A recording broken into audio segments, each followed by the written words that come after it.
जय श्री हरि। आज का यह पावन दिन अत्यंत विशेष है क्योंकि आज हम सब जुड़ रहे हैं 26 मई 2025 की ज्येष्ठ अमावस्या, जिसे 3 रूपों में मनाया जाता है। सोमवार दिन होने के कारण सोमवती अमावस्या, वट सावित्री व्रत और श्राद्ध अमावस्या। भक्तों, इस एक ही दिन में नारी शक्ति की भक्ति, पति की लंबी उम्र का संकल्प, पितरों की शांति की प्रार्थना और भगवान शिव की उपासना सब एक साथ समाहित है।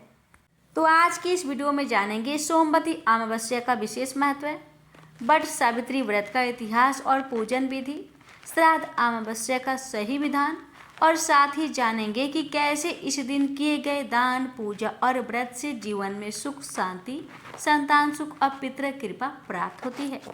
तो भक्तों, अंत तक अवश्य जुड़े रहिए क्योंकि इसके बाद आप सुनेंगे वट सावित्री व्रत और सोमवती अमावस्या की दिव्य कथा, जो केवल जानकारी नहीं, आत्मा का पोषण है।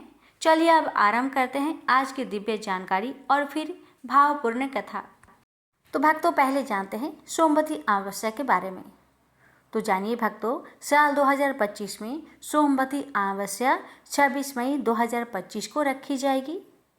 अमावस्या तिथि शुरू होगी 26 मई को दोपहर 12:11 से। अमावस्या तिथि समाप्त होगी 27 मई प्रातः 8:31। अब जानते हैं सोमवती अमावस्या का विशेष महत्व। इस दिन पितरों के लिए तर्पण और पिंडदान करने से उनके आशीर्वाद की प्राप्ति होती है, पूर्वज प्रसन्न होते हैं और परिवार में सुख शांति आती है। भक्तों, सोमवती अमावस्या पर गंगा या किसी पवित्र नदी में स्नान और ब्राह्मणों को दान करने से हजारों यज्ञों के बराबर फल मिलता है। भक्तों, इस दिन भगवान शिव को जल, बेलपत्र और रुद्राभिषेक के माध्यम से पूजने पर संतान सुख और रोग निवारण और दीर्घ आयु का आशीर्वाद मिलता है। भक्तों, आज के दिन तुलसी, पीपल और वट वृक्ष की पूजा करने से सुख समृद्धि आती है। आइए जानते हैं सोमवती अमावस्या की पूजा विधि। प्रातःकालीन विधि। प्रातः ब्रह्म मुहूर्त में स्नान करें, यदि संभव हो तो गंगा जल मिश्रित जल से स्नान करें। श्वेत या पीले वस्त्र धारण करें। तांबे के पात्र में जल, तिल, कुश और पुष्प मिलाकर सूर्य को अर्घ्य दें। भक्तों, शिव पूजन में शिवलिंग पर गंगा जल चढ़ाए, बेलपत्र, दूध, दही, शहद और जल से अभिषेक करें और इस मंत्र का जाप करें, ओम नमः शिवाय 108 बार। इस दिन रुद्राष्टक या शिव चालीसा का पाठ करें। अब जानते हैं पितृ तर्पण और श्राद्ध। तर्पण काले तिल, जल, कुश और अक्षत से पूर्वजों को जल अर्पण करें। पिंडदान करें, यदि ज्ञात हो पूर्वजों के नाम तो उच्चारण सहित। ब्राह्मणों को भोजन कराए और दक्षिणा दे। स्त्रियां इस दिन वट वृक्ष की पूजा कर सकती है, धागा बांधकर परिक्रमा करें और पति की दीर्घ आयु हेतु व्रत रखें। अब आइए जानते हैं वट सावित्री व्रत की संपूर्ण जानकारियाँ। भक्तों, सावित्री ने अपने पति सत्यवान के प्राण को यमराज से वापस लाकर पतिव्रता धर्म की मिसाल रखी। यह व्रत स्त्रियां अपने पति की दीर्घ आयु, आरोग्य और सौभाग्य के लिए रखती है। यह व्रत अमावस्या को वट यानी बर वृक्ष की पूजा के साथ किया जाता है। पौराणिक मान्यता है कि इस दिन वट वृक्ष के नीचे भगवान ब्रह्मा, विष्णु और शिव का वास होता है। अब आइए जानते हैं वट सावित्री व्रत पूजन विधि के बारे में। इस दिन व्रती स्त्रियां प्रातः स्नान कर व्रत का संकल्प ले ले। वट वृक्ष यानी उपलब्ध ना हो तो उसकी तस्वीर, प्रतिमा के समीप भी पूजा सामग्री रखें। जल, अक्षत, कुमकुम, रौली, मौली, कच्चा धागा, फल, मिठाई, फूल, धूप और दीप। वट वृक्ष को हल्दी कुमकुम लगाए, जल अर्पित करें। कच्चा धागा यानी मौली लेकर वट वृक्ष की 7, 11 या 21 बार परिक्रमा करें और हर चक्कर में पति की लंबी उम्र की कामना करें। कथा सुने या फिर सुनाए। सावित्री सत्यवान की कथा। पूजन के बाद ब्राह्मणों या किसी स्त्री को वस्त्र, श्रृंगार सामग्री व दक्षिणा दे। फलहार करके व्रत पूर्ण करें। भक्तों, यह व्रत महाभारत में भी उल्लेखित है। माता कुंती ने द्रौपदी को इस व्रत का महत्व बताया था। स्कंद पुराण में और व्रतराज ग्रंथ में इस व्रत का पूर्ण वर्णन आता है। भक्तों, मान्यता है जो स्त्री श्रद्धा से सावित्री व्रत करती है उसके जीवन में कभी विधाता की दी हुई सौभाग्य रेखा नहीं टूटती। तो आइए रसपान करते हैं वट सावित्री व्रत की दिव्य कथा और फिर सुनेंगे सोमवती अमावस्या से जुड़ी संपूर्ण व्रत कथा। प्रेम से बोलिए ओम नमो भगवते वासुदेवाय, हर हर महादेव, जय श्री गणेश। भद्र देश के एक राजा थे जिनका नाम अश्वपति था। भद्र देश के राजा अश्वपति के कोई संतान न थी। उन्होंने संतान की प्राप्ति के लिए मंत्र उच्चारण के साथ प्रतिदिन 1,00,000 आहुतियां दी। 18 वर्षों तक यह क्रम जारी रहा। इसके बाद सावित्री देवी ने प्रकट होकर वर दिया कि राजन, तुझे एक तेजस्वी कन्या पैदा होगी। सावित्री देवी की कृपा से जन्म लेने के कारण से कन्या का नाम सावित्री रखा गया। कन्या बड़ी होकर बेहद रूपवान हुई। योग वर न मिलने की वजह से सावित्री के पिता दुखी थे। उन्होंने कन्या को स्वयं वर तलाशने भेजा। सावित्री तपोवन में भटकने लगी। वहां साल्व देश के राजा धूम्रसेन रहते थे, क्योंकि उनका राज्य किसी ने छीन लिया था। उनके पुत्र सत्यवान को देखकर सावित्री ने पति रूप में उनका वरण किया। श्री राज नारद को जब यह बात पता चली तो वह राजा अश्वपति के पास पहुंचे और कहा कि हे राजन, यह क्या कर रहे हैं आप? सत्यवान गुणवान है, धर्मात्मा है और बलवान भी है, पर उसकी आयु बहुत छोटी है। वह अल्पायु है।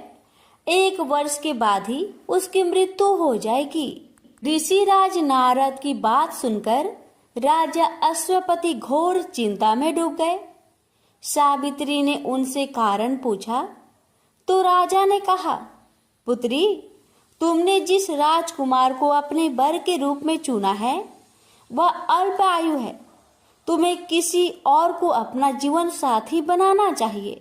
इस पर सावित्री ने कहा कि पिताजी, आर्य कन्याएं अपने पति का एक बार ही वरण करती है। राजा एक बार ही आज्ञा देता है और पंडित एक बार ही प्रतिज्ञा करते हैं और कन्यादान भी एक ही बार किया जाता है। सावित्री हठ करने लगी और बोली, मैं सत्यवान से ही विवाह करूंगी। राजा अश्वपति ने सावित्री का विवाह सत्यवान से कर दिया। सावित्री अपनी ससुराल पहुंचते ही सास ससुर की सेवा करने लगी। समय बीतता चला गया। नारद मुनि ने सावित्री को पहले ही सत्यवान की मृत्यु के दिन के बारे में बता दिया था। वह दिन जैसे जैसे करीब आने लगा, सावित्री अधीर होने लगी। उन्होंने 3 दिन पहले से ही उपवास शुरू कर दिया। नारद मुनि द्वारा कथित निश्चित तिथि पर पितरों का पूजन किया। हर दिन की तरह सत्यवान उस दिन भी लकड़ी काटने जंगल चले गए। साथ में सावित्री भी गई। जंगल में पहुंचकर सत्यवान लकड़ी काटने के लिए एक पेड़ पर चढ़ गए। तभी उसके सिर में तेज दर्द होने लगा। दर्द से व्याकुल सत्यवान पेड़ से नीचे उतर गए। सावित्री अपना भविष्य समझ गई। सत्यवान के सिर को गोद में रखकर सावित्री सत्यवान का सिर सहलाने लगी। तभी वहां यमराज आते दिखे। यमराज अपने साथ सत्यवान को ले जाने लगे। सावित्री भी उनके पीछे पीछे चल पड़ी। यमराज ने सावित्री को समझाने की कोशिश की। यह विधि का विधान है, लेकिन सावित्री नहीं मानी।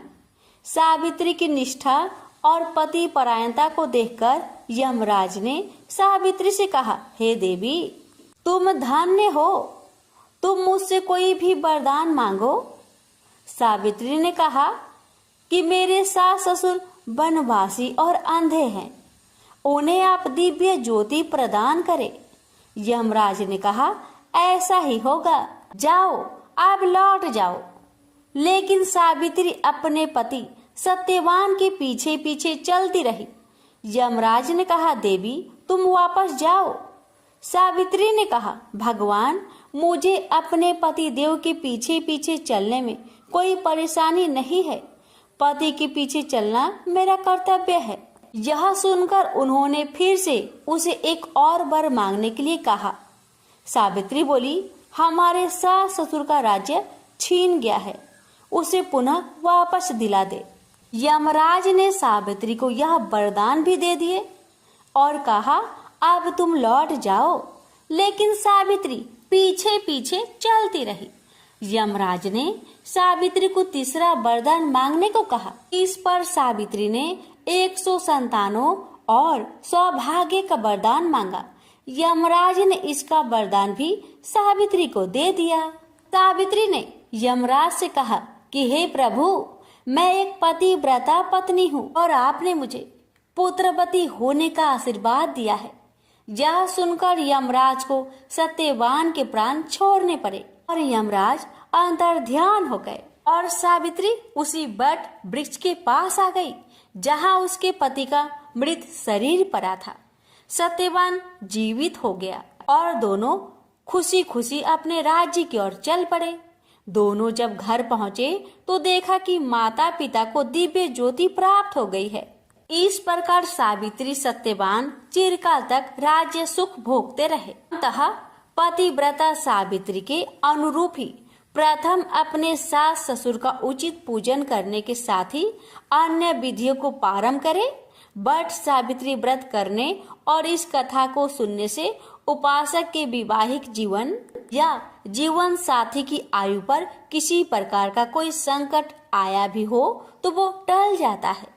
प्रेम से बोलिए यमराज भगवान की जय, सावित्री माता की जय, सत्यवान की जय। सोमवती अमावस्या की व्रत कथा। एक गरीब ब्राह्मण परिवार था। उस परिवार में पति पत्नी के अलावा एक पुत्री भी थी। वह पुत्री धीरे धीरे बड़ी होने लगी। उस पुत्री में समय और बढ़ती उम्र के साथ सभी स्त्रियोचित गुणों का विकास हो रहा था। वह लड़की सुंदर, संस्कारवान एवं गुणवान थी, किंतु गरीब होने के कारण उसका विवाह नहीं हो पा रहा था। एक दिन उस ब्राह्मण के घर एक साधु महाराज पधारे। वो उस कन्या के सेवा भाव से काफी प्रसन्न हुए। कन्या को लंबी आयु का आशीर्वाद देते हुए साधु ने कहा कि इस कन्या के हथेली में विवाह योग रेखा नहीं है। तब ब्राह्मण दंपति ने साधु से उपाय पूछा कि कन्या ऐसा क्या करे कि उसके हाथ में विवाह योग बन जाए। साधु ने कुछ देर विचार करने के बाद अपनी अंतर्दृष्टि से ध्यान करके बताया कि कुछ दूरी पर एक गांव में सोना नाम की धोबिन जाति की एक महिला अपने बेटे और बहू के साथ रहती है, जो बहुत ही आचार विचार और संस्कार संपन्न तथा पतिपरायण है। यदि यह कन्या उसकी सेवा करे और वह महिला इसकी शादी में अपने मांग का सिंदूर लगा दे, उसके बाद इस कन्या का विवाह हो तो इस कन्या का वैधव योग मिट सकता है। साधु ने ये भी बताया कि वह महिला कहीं आती जाती नहीं है। यह बात सुनकर ब्राह्मणी ने अपने बेटी से धोबिन की सेवा करने की बात कही। अगले दिन कन्या प्रातः काल ही उठकर सोना धोबिन के घर जाकर साफ सफाई और अन्य सारे काम करके अपने घर वापस आ जाती। एक दिन सोना धोबिन अपनी बहू से पूछती है कि तुम तो सुबह ही उठकर सारे काम कर लेती हो और पता भी नहीं चलता। बहू ने कहा, माँ जी, मैंने तो सोचा कि आप ही सुबह उठकर सारे काम खुद ही खत्म कर लेती हैं। मैं तो देर से उठती हूँ। इस पर दोनों सास बहू निगरानी करने लगी कि कौन है जो सुबह ही घर का सारा काम करके चला जाता है। कई दिनों के बाद धोबिन ने देखा कि एक कन्या मुंह अंधेरी घर में आती है। और सारे काम करने के बाद चली जाती है। जब वह जाने लगी तो सोना धोबिन उसके पैरों पर गिर पड़ी। पूछने लगी कि आप कौन हैं और इस तरह छुपकर मेरे घर की चाकरी क्यों करती है। तब कन्या ने साधु द्वारा कही गई सारी बात बताई। सोना धोबिन पति परायण थी, उसमें तेज था। वह तैयार हो गई। सोना धोबिन के पति थोड़ा अस्वस्थ थे। उसने अपनी बहू से अपने लौट आने तक घर पर ही रहने को कहा। सोना धोबिन ने जैसे ही अपने मांग का सिंदूर उस कन्या की मांग में लगाया, उसका पति मर गया। उसे इस बात का पता चल गया। वह घर से निराजल ही चली थी, यह सोचकर कि रास्ते में कहीं पीपल का पेड़ मिलेगा तो उसे भौरी देकर और उसकी परिक्रमा करके ही जल ग्रहण करेगी। उस दिन सोमवती अमावस्या थी। ब्राह्मण के घर मिले हुए पकवान की जगह उसने ईंट के टुकड़ों से 108 बार भौरी देकर 108 बार पीपल के पेड़ की परिक्रमा की और उसके बाद जल ग्रहण किया। ऐसा करते ही उसके पति के मुर्दे शरीर में वापस जान आ गई। धोबिन का पति वापस जीवित हो उठा।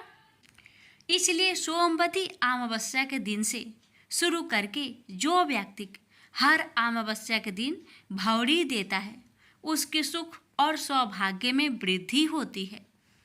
पीपल के पेड़ में सभी देवों का वास होता है। अतः जो व्यक्ति हर अमावस्या को ना कर सके, वह सोमवार को पड़ने वाली अमावस्या के दिन 108 वस्तुओं की भौरी देकर सोना धोबिन और गौरी गणेश का पूजन करता है, उसे अखंड सौभाग्य की प्राप्ति होती है। प्रेम से बोलिए हर हर महादेव। तुलसी माता और गणेश भगवान की कथा। भगवान श्री गणेश को तुलसी नहीं चढ़ती। इसके पीछे पुराणों में एक रोचक कथा मिलती है। एक समय में धर्मात्मज नाम के राजा हुआ करते। उनकी कन्या तुलसी यौन अवस्था में थी। अपने विवाह की इच्छा लेकर तीर्थ यात्रा पर निकल पड़ी। उन्होंने कई जगह की यात्रा की। एक स्थान पर उन्हें तरुणावस्था में भगवान श्री गणेश को तपस्या में लीन देखा। भगवान गणेश का रूप अत्यंत मोहक और आकर्षक था। तुलसी भगवान गणेश के इस रूप पर मोहित हो गई और अपने विवाह का प्रस्ताव उनके समक्ष रखने के लिए उनका ध्यान भंग कर दिया। भगवान गणेश ने स्वयं को ब्रह्मचारी बताते हुए तुलसी का विवाह प्रस्ताव ठुकरा दिया। तुलसी को भगवान गणेश के इस रूखे व्यवहार और अपना विवाह प्रस्ताव ठुकराए जाने से बहुत दुख हुआ और उन्होंने आवेश में आकर भगवान गणेश को 2 विवाह होने की श्राप दे दिया। इस पर श्री गणेश ने भी तुलसी को असुर से विवाह होने का श्राप दे डाला। बाद में तुलसी को अपनी भूल का एहसास हुआ और भगवान गणेश से क्षमा मांगी।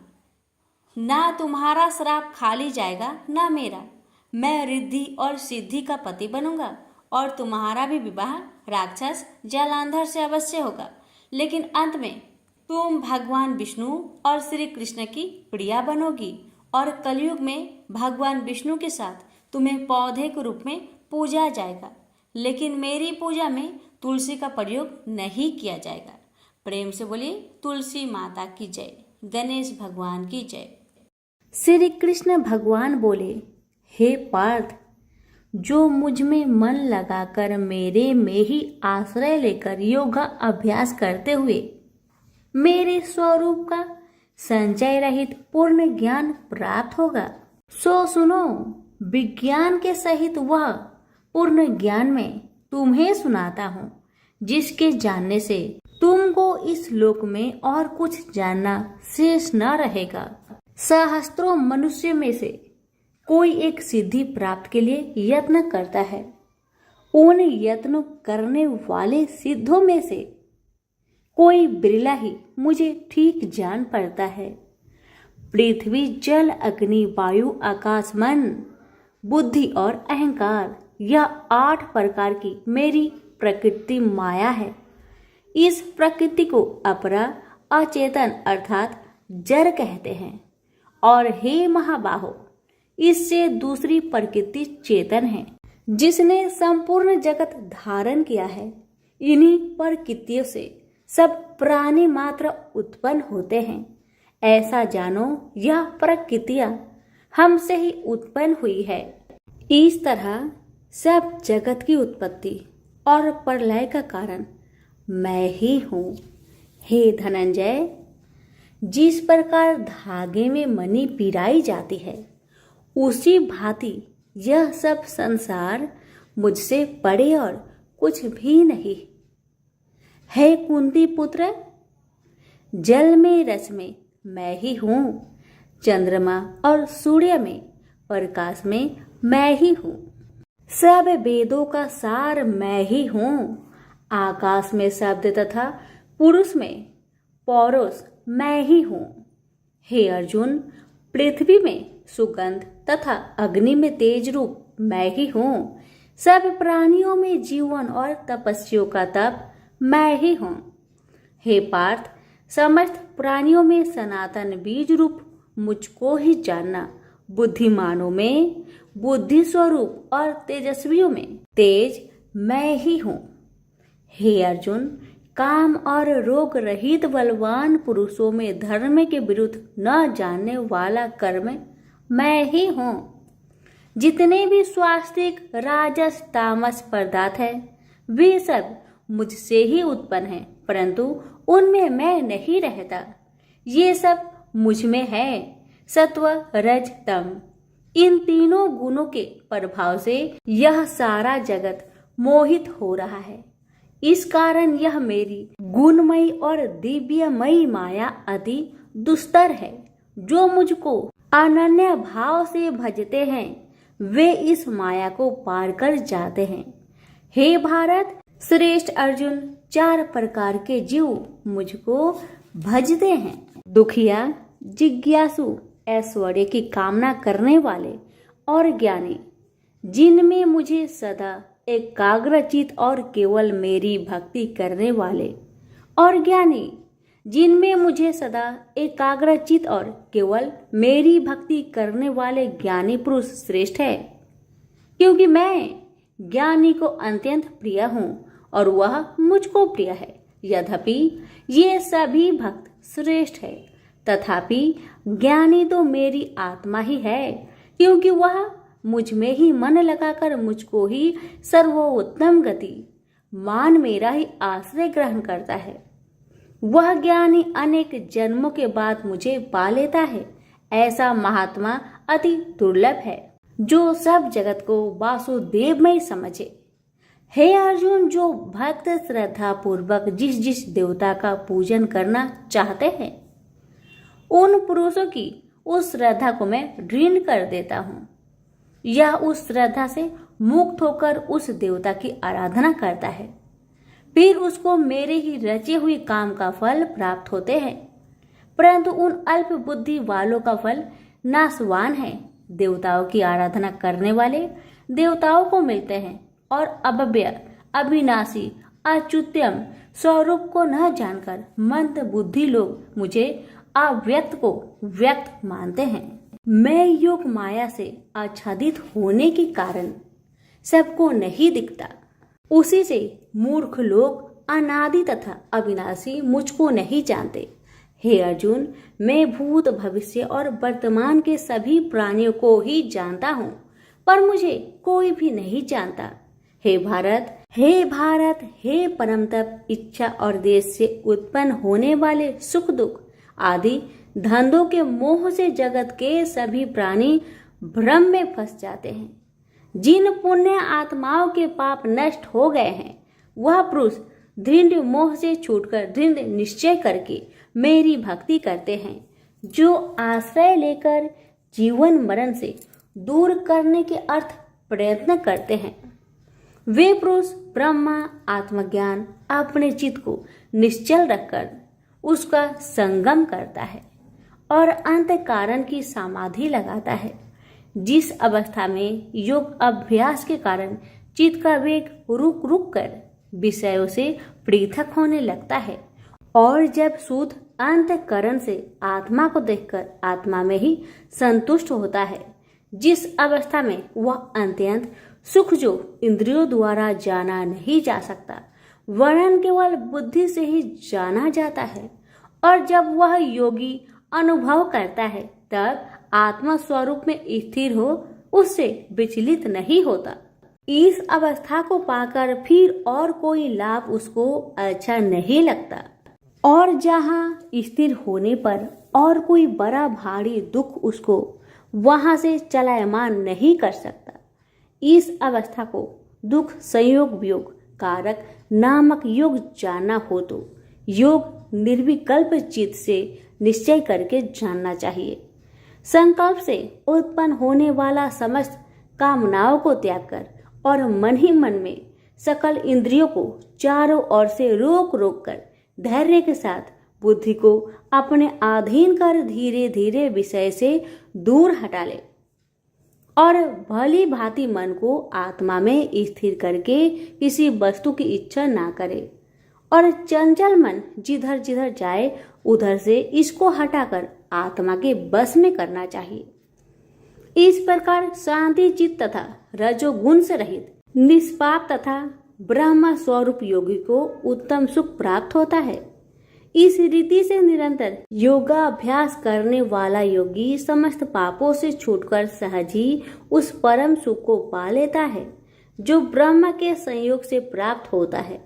जिसका मन योग में स्थिर हो गया है उसकी दृष्टि भी सर्वत्र समान हो जाती है और वह सब प्राणियों में अपने को और अपने में सब प्राणियों को देखता है। जो सब प्राणियों में मुझको और मुझ में सब प्राणियों को देखता है। मैं उससे अलग नहीं रहता और मुझसे वह अलग नहीं रहता। जो अभेद भाव से रहता है सब प्राणियों में स्थिर हो मेरा मनन करता है, वह योगी चाहे जिस अवस्था में रहे मुझ में मिल जाता है। हे अर्जुन, जो समस्त प्राणियों के दुख सुख के समान समझता है और सबको समान देखता है वही श्रेष्ठ योगी है। अर्जुन बोले, हे मधुसूदन, आपने जो योग बताया कि सबको अपने ही समान देखे, सो मन के चंचल होने के कारण मैं उसको अपने में दृढ़ स्थिर नहीं देखता हूँ। हे श्री कृष्ण, यह चंचल मन बड़ा ही हठी पराक्रमी और दृढ़ है। इसको अपने अधीन रखना तो मुझे वायु को बांध रखने के समान ही प्रतीत होता है। श्री कृष्ण भगवान ने कहा, हे महाबाहो, इसमें संदेह कि मन अति चंचल है, तो भी हे कुंती पुत्र, अभ्यास और वैराग्य से इसे बस में किया जा सकता है। जिसका मन बस में नहीं उसको योग अति दुर्लभ है। अर्जुन ने कहा, हे श्री कृष्ण, जिसमें श्रद्धा तो है पर योग प्राप्त करने में सफल नहीं हुआ है और जिसका चित्त योग से विचलित हो गया है, वह योग सिद्धि न पाने से किस गति को प्राप्त होता है। श्री कृष्ण बोले, हे अर्जुन, उसका यहाँ नाश नहीं होगा पर परलोक में भी नहीं होगा, क्योंकि उत्तम कर्म करने वाले किसी मनुष्य की दुर्गति नहीं होती। वह योग में असफल मनुष्य बहुत दिनों तक पुण्यवानों को प्राप्त होने वाले लोकों में वास करता है और फिर वहां से किसी पवित्र और धनवान मनुष्य घर में आकर जन्म लेता है। इस प्रकार का जन्म पाना भी इस लोक में बड़ा दुर्लभ है। हे कुरुनंदन, यह योगियों के बस में जन्म लेकर पूर्व जन्म की बुद्धि संस्कार अर्थात आत्मज्ञान को पाता है और उससे अधिक सिद्धि के लिए यत्न करता हूँ।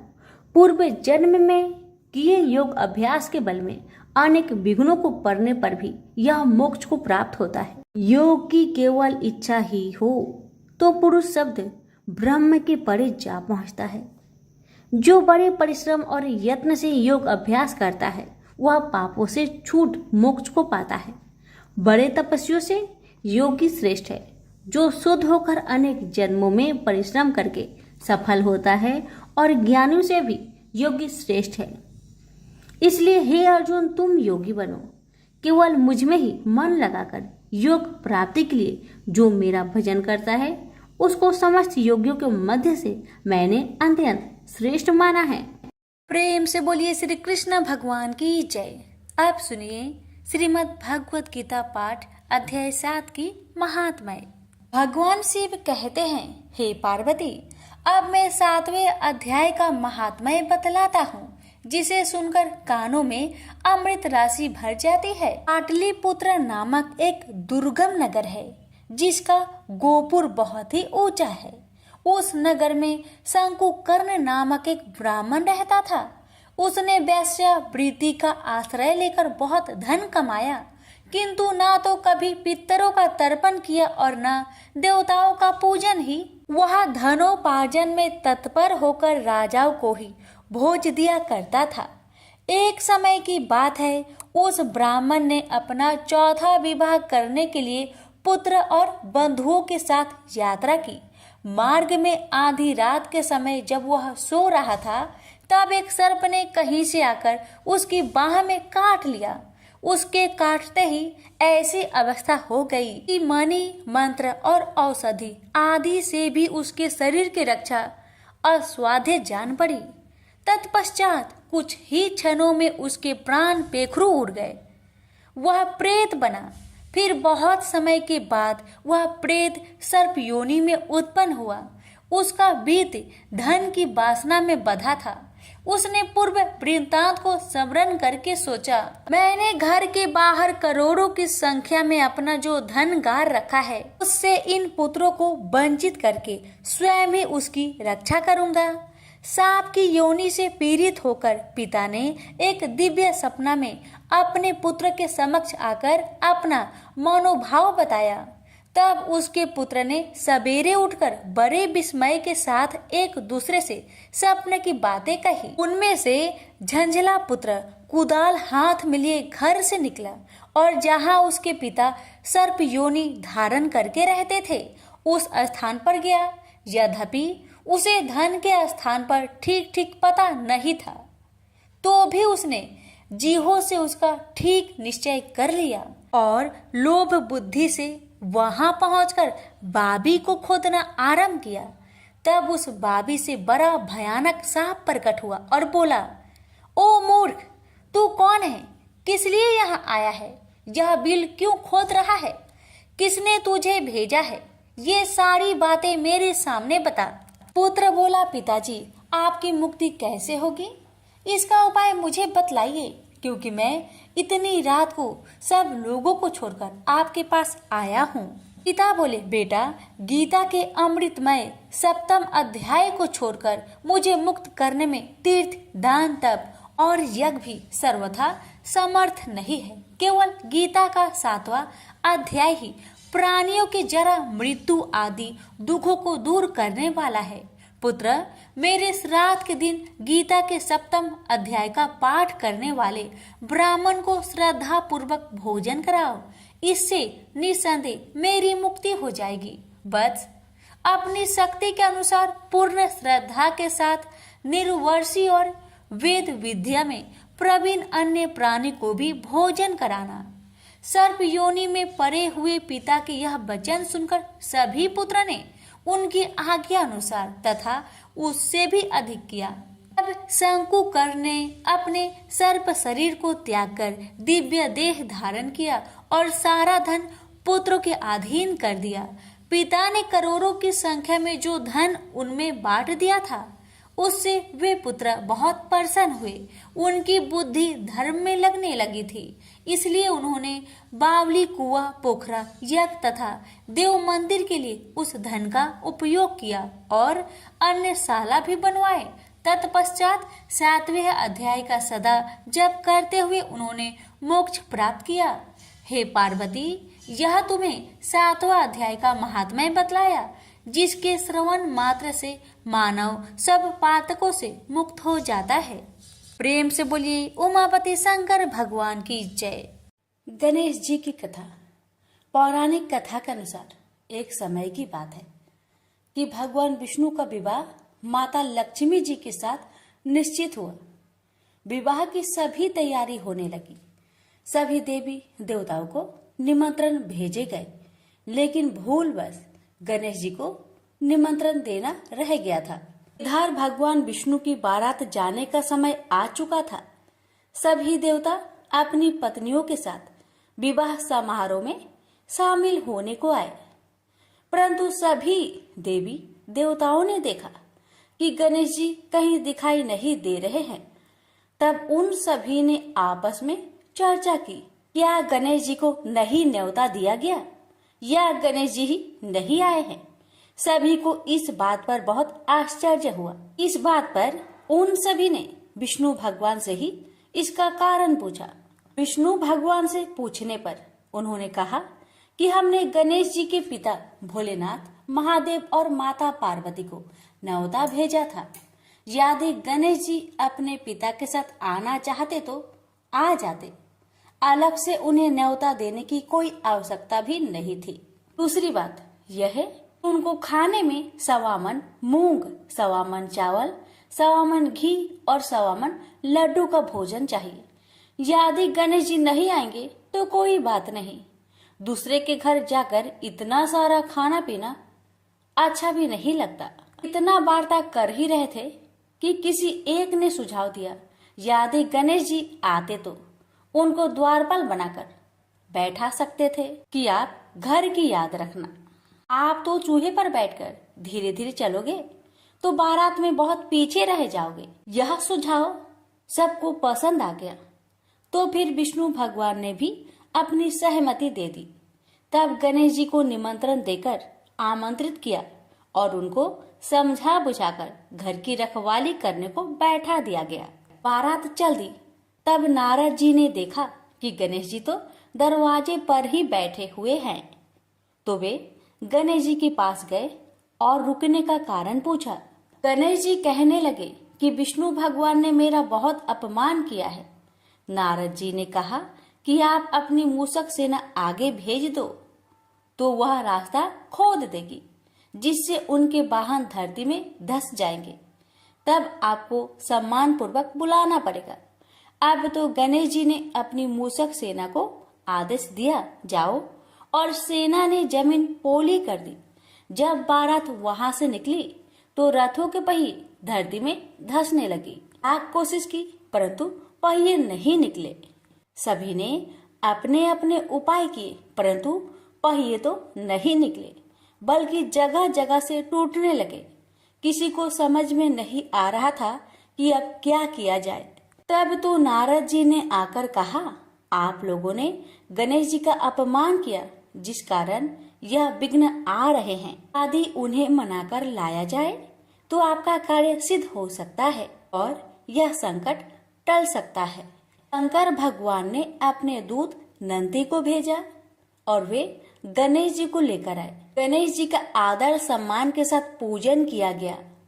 फिर रथ के पहिए निकलने लगे और यह संकट टल गया। अब रथ के पहिए निकल तो गए परंतु वे टूट फूट गए थे, तो उन्हें सुधारे कौन। पास के खेत में एक खाती काम कर रहा था। उसे बुलाया गया। खाती अपना कार्य करने से पहले श्री गणेशाय नमः कहकर गणेश जी की वंदना मन ही मन करने लगा। देखते ही देखते खाती ने सभी पहियों को ठीक कर दिया। तब खाती कहने लगा कि हे देवताओं, आपने सर्वप्रथम गणेश जी को नहीं मनाया होगा और न ही उनकी पूजन की होगी, इसलिए तो आपके साथ यह संकट आया है। मैं तो मूर्ख अज्ञानी हूँ, फिर भी पहले गणेश जी को पूजते हैं, उनका ध्यान करते हैं। आप लोग तो देवगण हैं, फिर भी आप गणेश जी को कैसे भूल गए। अब आप लोग भगवान श्री गणेश जी की जय बोलकर जाए तो आपके सब काम बन जाएंगे और कोई संकट भी नहीं आएगा। ऐसा कहते हुए बारात वहां से चल दी और विष्णु भगवान का लक्ष्मी जी के साथ विवाह संपन्न करा के सभी सकुशल घर लौट आए। हे गणेश जी महाराज, आपने विष्णु को जैसा कारज सरियो ऐसा कारज सबको सिद्ध करिजो। बोलिए गजानन भगवान की जय। लक्ष्मी माता की कहानी। एक बार लक्ष्मी जी ने मनोहर रूप यानी बहुत ही अद्भुत रूप धारण करके गायों के एक झुंड में प्रवेश कर लिया। और उनके इस सुंदर रूप को देखकर गायों ने पूछा कि देवी आप कौन हैं और कहाँ से आई हैं। गायों ने ये भी कहा कि आप पृथ्वी की अनुपम सुंदरी लग रही हो। तब गायों ने एकदम से कहा कि सच सच बताओ, आखिर तुम कौन हो और तुम्हें कहाँ जाना है। तब लक्ष्मी जी ने विनम्रता से गायों से कहा कि तुम्हारा कल्याण हो। असल में मैं इस जगत में अर्थात संसार में लक्ष्मी के नाम से प्रसिद्ध हूँ और सारा जगत मेरी कामना करता है, मुझे ही पाना चाहता है। मैंने दैत्यों को छोड़ दिया था और इसलिए वे सदा के लिए नष्ट हो गए। इतने ही नहीं, मेरे आश्रय में रहने के कारण इंद्र, सूर्य, चंद्रमा, विष्णु, वरुण तथा अग्नि आदि सभी देवता सदा के लिए आनंद भोग रहे हैं। इसके बाद माँ लक्ष्मी ने कहा कि जिनके शरीर में मैं प्रवेश नहीं करती वे सदैव नष्ट हो जाते हैं और अब मैं तुम्हारे शरीर में ही निवास करना चाहती हूँ। लेकिन इसके बाद भी कथा अभी खत्म नहीं हुई, क्योंकि गायों ने अब तक माँ लक्ष्मी को अपनाया नहीं था। गाय ने क्यों किया माँ लक्ष्मी का त्याग? देवी लक्ष्मी की इन बातों को सुनने के बाद गायों ने कहा कि तुम बड़ी चंचल हो, इसलिए कभी कहीं नहीं ठहरती। इसके अलावा तुम्हारा बहुतों के साथ भी एक सही संबंध है, इसलिए हमें तुम्हारी इच्छा नहीं है। तुम्हारी जहाँ भी इच्छा हो तुम चली जाओ। तुमने हमसे बात की, इतने में ही हम अपने आप को तुम्हारी कृतार्थ यानी तुम्हारी आभारी मानती हैं। गायों के ऐसा कहने पर लक्ष्मी ने कहा कि ये तुम क्या कह रही हो? मैं दुर्लभ और सती हूँ, अर्थात मुझे पाना आसान नहीं, पर फिर भी तुम मुझे स्वीकार नहीं कर रही। आखिर इसका कारण क्या है? यहाँ तक कि देवता, दानव, मनुष्य आदि सब कठोर तपस्या करके मेरी सेवा का सौभाग्य प्राप्त करते हैं, अतः तुम भी मुझे स्वीकार करो। वैसे भी इस संसार में ऐसा कोई नहीं जो मेरा अपमान करता हो। ये सब सुनकर गायों ने कहा कि हम तुम्हारा अपमान या अनादर नहीं कर रहे, केवल तुम्हारा त्याग कर रहे हैं, और वह सिर्फ इसलिए क्योंकि तुम्हारा मन बहुत चंचल है। तुम कहीं भी जमकर नहीं रहती, अर्थात एक स्थान पर नहीं रुक सकती, इसलिए अब बातचीत करने से कोई लाभ नहीं। तो तुम जहाँ जाना चाहती हो जा सकती हो। इस तरह से गायों ने माँ लक्ष्मी का त्याग कर दिया, क्योंकि गायों को मालूम था कि लक्ष्मी कभी किसी के पास नहीं रहती, बल्कि पूरे संसार में घूमती रहती है। पर फिर भी माँ लक्ष्मी ने हार नहीं मानी और इतना सब होने के बाद भी वार्तालाप जारी रखी। अब आखिर में माँ लक्ष्मी ने कहा, गायों, तुम दूसरे को आदर देने वाली हो और यदि तुमने ही मुझे त्याग दिया तो सारे जगत में मेरा अनादर होने लगेगा। इसलिए तुम मुझ पर भी अपनी कृपा करो। मैं तुमसे केवल सम्मान चाहती हूँ। तुम लोग सदा सबका कल्याण करने वाली पवित्र और सौभाग्यवती हो, तो मुझे भी बस आज्ञा दो कि मैं तुम्हारे शरीर के किस भाग में निवास करूं। इसके बाद गाय ने भी अपना मन बदल लिया और गायों ने कहा, हे यशस्विनी, हमें तुम्हारा सम्मान अवश्य ही करना चाहिए, इसलिए तुम हमारे गोबर और मूत्र में निवास करो, क्योंकि हमारी ये दोनों वस्तुएं ही परम पवित्र है। तब माँ लक्ष्मी ने कहा, धन्यवाद और धन्य भाग मेरे, जो तुम लोगों ने मुझ पर अनुग्रह किया, यानी मेरे प्रति इतना कृपा दिखाई। मैं अवश्य ऐसा ही करूंगी। मैं सदैव तुम्हारे गोबर और मूत्र में ही निवास करूंगी। सुखदायिनी गायो अर्थात सुख देने वाली गायो, तुमने मेरा मान रख लिया, अतः तुम्हारा भी कल्याण हो। बस यही वचन है कि गाय की इन दोनों वस्तुओं को लक्ष्मी का ही रूप समझा जाता है। प्रेम से बोलिए लक्ष्मी माता की जय। लापसी तपसी की कथा। एक लापसी था, एक तपसी था। तपसी हमेशा भगवान की तपस्या में लीन रहता था। लापसी रोजाना सवा सेर की लापसी बनाकर भगवान का भोग लगाकर जीम लेता था। एक दिन दोनों लड़ने लगे। लप्सी बोला, मैं रोज भगवान की तपस्या करता हूँ, इसलिए मैं बड़ा हूँ। लप्सी बोला कि मैं रोज भगवान को सवा सेर लापसी का भोग लगाता हूँ, इसलिए मैं बड़ा हूँ। नारद जी वहां से गुजर रहे थे। दोनों को लड़ता देखकर उनसे पूछा कि क्यों तुम लड़ रहे हो। लप्सी ने खुद को बड़ा होने का कारण बताया और तपसी ने अपना कारण बताया। नारद जी बोले, तुम्हारा फैसला मैं कर दूंगा। दूसरे दिन लप्सी और तपसी नहाकर अपनी रोज की भक्ति करने आए तो नारद जी ने छुपकर 1.25 करोड़ की एक एक अंगूठी उन दोनों के आगे रख दी। तपसी की नजर जब अंगूठी पर पड़ी तो उसने चुपचाप अंगूठी उठाकर अपने नीचे दबा ली। लप्सी की नजर अंगूठी पर पड़ी लेकिन उसने ध्यान नहीं दिया। भगवान को भोग लगाकर लापसी खाने लगा। नारद जी सामने आए तो दोनों ने पूछा कि कौन बड़ा। तो नारद जी ने तपसी को खड़ा होने को कहा। वो खड़ा हुआ तो उसके नीचे दबी अंगूठी दिखाई पड़ी। नारद जी ने तपसी से कहा, तपस्या करने के बाद भी तुम्हारी चोरी करने की आदत नहीं गई, इसलिए लप्सी बड़ा है और तुम्हें तुम्हारी तपस्या का कोई भी फल नहीं मिलेगा।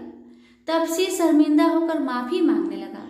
उसने नारद जी से पूछा, मुझे मेरी तपस्या का फल कैसे मिलेगा। नारद जी ने कहा, यदि कोई गाय और कुत्ते की रोटी नहीं बनाएगा तो फल तुझे मिलेगा। यदि कोई ब्राह्मण को भोजन करवाकर दक्षिणा नहीं देगा तो फल तुझे मिलेगा। यदि कोई साड़ी के साथ ब्लाउज नहीं देगा तो फल तुझे मिलेगा। यदि कोई दिए से दिया जलाएगा तो फल तुझे मिलेगा। यदि कोई सारी कहानी सुने लेकिन तुम्हारी कहानी नहीं सुने तो फल तुझे मिलेगा। उसी दिन से हर व्रत कथा कहानी के साथ लप्सी तपसी की कहानी भी सुनी और कही जाती है। प्रेम से बोलिए लक्ष्मी नारायण की जय।